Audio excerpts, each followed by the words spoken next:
todo el mundo dice, a correr, que ahí llegó Guatusi. Esto es Relatos Ñeros, un podcast agisoso que cuenta historias del barrio.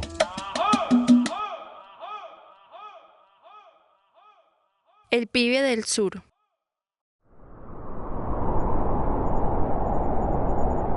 Lo primero que recuerdo de mi llegada a Bogotá es el frío. Un helaje constante que me hacía doler las costillas y mantenía mi nariz húmeda como la de un perro. Otro recuerdo eran las hordas de niños gamines caminando por las calles del centro. Todos con las caras sucias, chupando pegante y con la mirada perdida.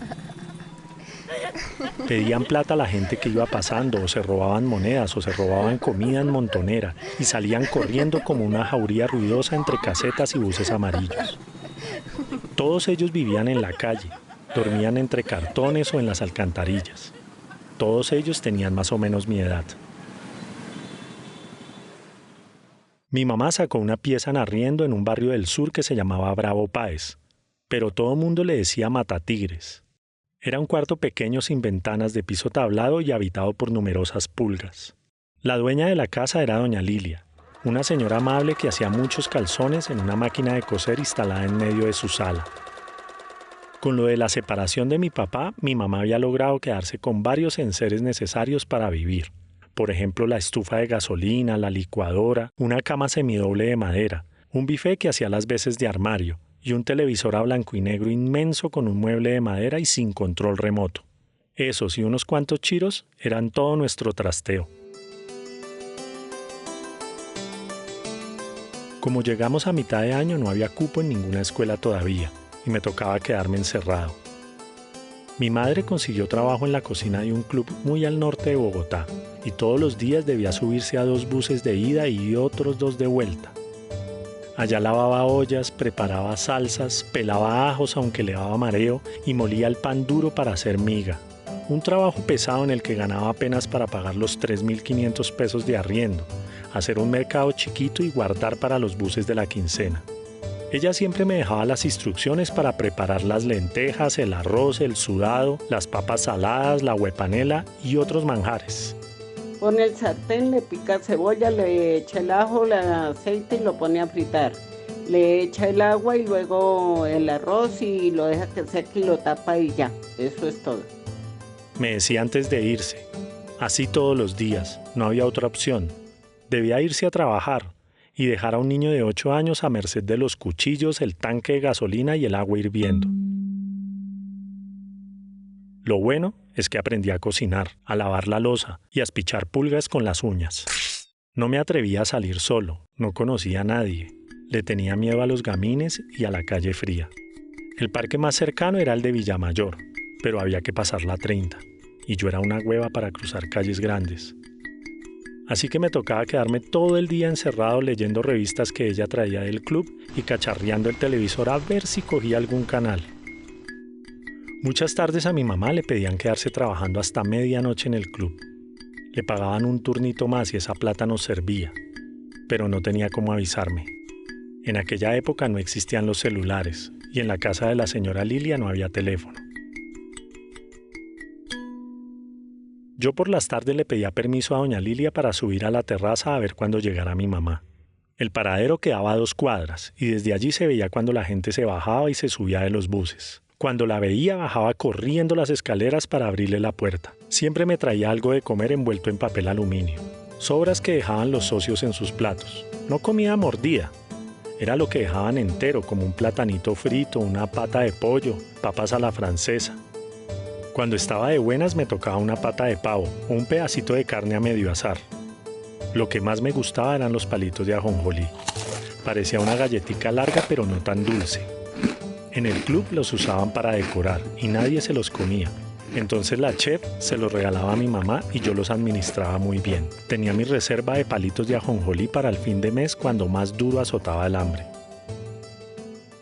Otras veces antes de que cayera la noche subía a la terraza, pero mi mamá no se bajaba de ningún bus. En el paradero siempre había una niña vendiendo empanadas en un canasto con un frasco de vidrio lleno de ají. Mi mamá a veces le compraba 2 y me traía. Eran buenas, pero las de mi mamá eran mejores. Pasaban las horas, se hacía más oscuro y el frío me pegaba con toda. Cada vez que paraba un bus, yo sacaba la cabeza esperando verla con ese bolso grande que siempre cargaba, lleno de sobras de comida, su uniforme grasoso y la billetera con la foto de mis hermanas. Esas noches veía tantas personas bajándose del bus, con sus bolsas y sus maletas, con caras de cansancio, con la pesada rutina a cuestas y la sonrisa resignada de la niña de las empanadas. Y mi mamá no llegaba. Entonces yo pensaba en qué pasaría si me quedaba solo, o pensaba en mi papá y mis hermanas en otra ciudad. A veces doña Lilia subía y me decía que tranquilo, que seguro mi mamá se había quedado trabajando, que ella siempre llegaba. Le hacía caso y me bajaba hasta que muy tarde de la noche ella llegaba. Y mientras lavaba el uniforme me contaba de los turnos, de los eventos, de los socios del club, de la cocina fría, de la parrilla, del salón dorado y del sabor de la cazuela de mariscos.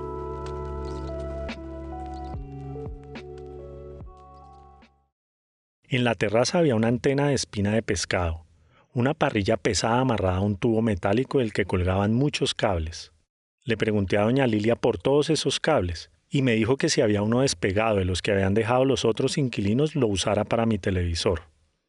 Fue un trabajo duro, habían más de 10 metros de cable negro delgadito y con 2 alambres adentro. Lo pegué con cinta al borde de las escaleras, después al techo, lo metí por debajo de la puerta de nuestra pieza. Le pelé las puntas con un cuchillo y se lo amarré con mucho cuidado a las entradas que estaban detrás de ese televisor. Esa operación fue un trabajo de muchas horas de esfuerzo. Cuando le di la vuelta a la perilla, la imagen se abrió desde el centro de la pantalla. Se oían las voces de 3 hombres vociferando. Fue en ese momento cuando lo vi por primera vez. Era el Diego. Una pausa y ya volvemos.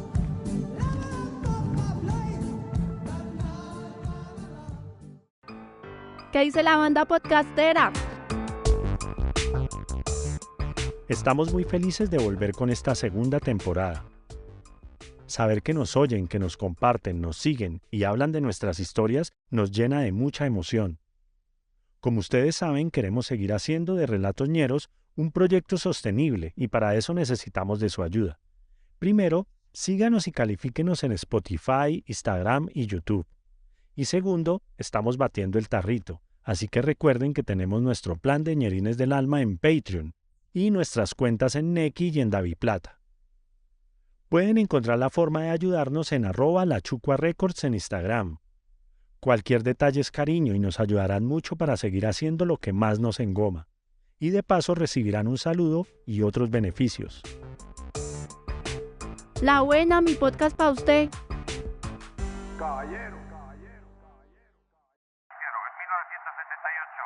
Con una grande sonrisa acomodaba la tela del banderín del tiro de esquina. Argentina iba de oscuro, Inglaterra de blanco. Los comentaristas contaban que Diego había sido un niño pobre de Villafiorito, que el papá era albañil, que la mamá viajaba en bus, que a su familia de 8 hijos también los atacó el hambre y las necesidades. Contaban que ese partido era importante porque Inglaterra había ganado la guerra de las Malvinas y muchos argentinos habían muerto allí. Era el partido del desquite. Mi cansancio fue desapareciendo y me senté en el reino de las pulgas a ver el partido. El primer tiempo acabó 0-0. Era un juego reñido y Maradona era un genio en la cancha. Cuando tocaba el balón el público se paraba en las tribunas. Siempre pasaba algo cuando Diego tenía la pelota. A los 5 minutos del segundo tiempo hizo un gol con la mano.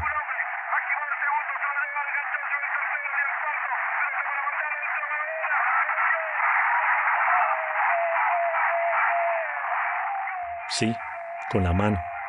Una trampa, un hecho insólito, una artimaña que el árbitro no vio o no quiso ver. Hice fuerza para que el árbitro anulara la jugada, para que ese muchacho de pelo crespo no quedara como un tramposo. Estaba tratando de digerir la situación, pensaba que no era chévere ganar así, pero 4 minutos después, Diego hizo lo impensable. Recibió la pelota en el centro y se fue corriendo hacia el arco. Regateaba mientras avanzaba dejando un reguero de ingleses impotentes tirados en el pasto. Convirtió el mejor gol de la historia. Hizo un anuncio de lo que sería su vida de allí en adelante. Los errores, los excesos y la locura mezclados con la genialidad y el talento. 2 personas, una buena y una mala metidas en el mismo cuerpo, como todo el mundo.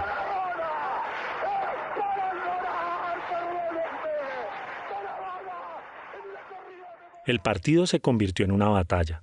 Los ingleses atacaban, centraban y remataban con mucha técnica y con mucho estilo, pero los argentinos jugaban con el corazón. A pesar de que Inglaterra metió un gol, los argentinos se defendieron con garra hasta que finalmente el juego terminó 2-1. Fue un momento muy emocionante. Me dieron ganas de jugar fútbol, de salir a la calle, de cruzar la carrera 30 corriendo.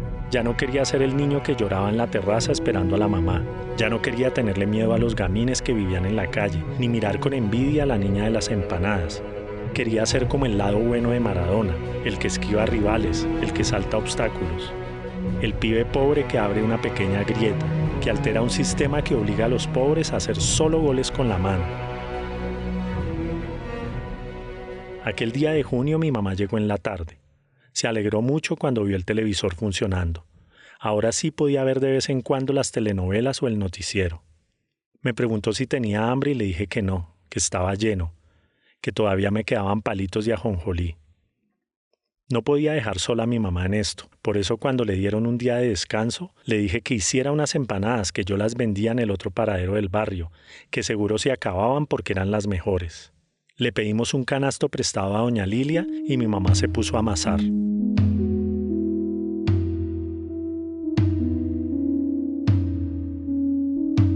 Maradona fue mi ídolo por un tiempo, pero la heroína de este relato es ella, mi mamá, la que gambeteaba la vida sin quejarse, la que le tocó separarse de sus 2 hijas, la que cuando recibía el sueldo me traía una chocolatina. Y entonces, armado de valor y con ese canasto lleno de las mejores empanadas del mundo, salí a las calles del sur mientras mi mamá me miraba por la terraza.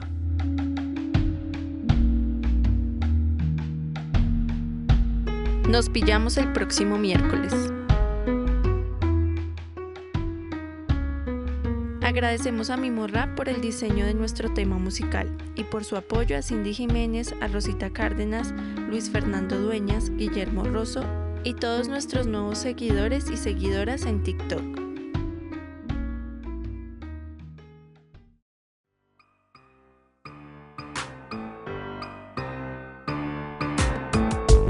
Relatoñeros es una producción de La Chucua Records. Este podcast fue producido y editado por JJ Muñoz, Steven Torres, Felipe Umbarila y por mí, Daniela Muñoz. Si les gustó esta historia y quieren apoyarnos, pueden hacernos un aporte para seguir haciendo posible este podcast. Visiten nuestro perfil en Instagram, @lachucuarecords, y allí encontrarán la forma de ayudarnos. De vuelta les enviaremos un saludo en uno de nuestros capítulos y se convertirán para siempre en nuestros ñeros y ñeras del alma. Caballero.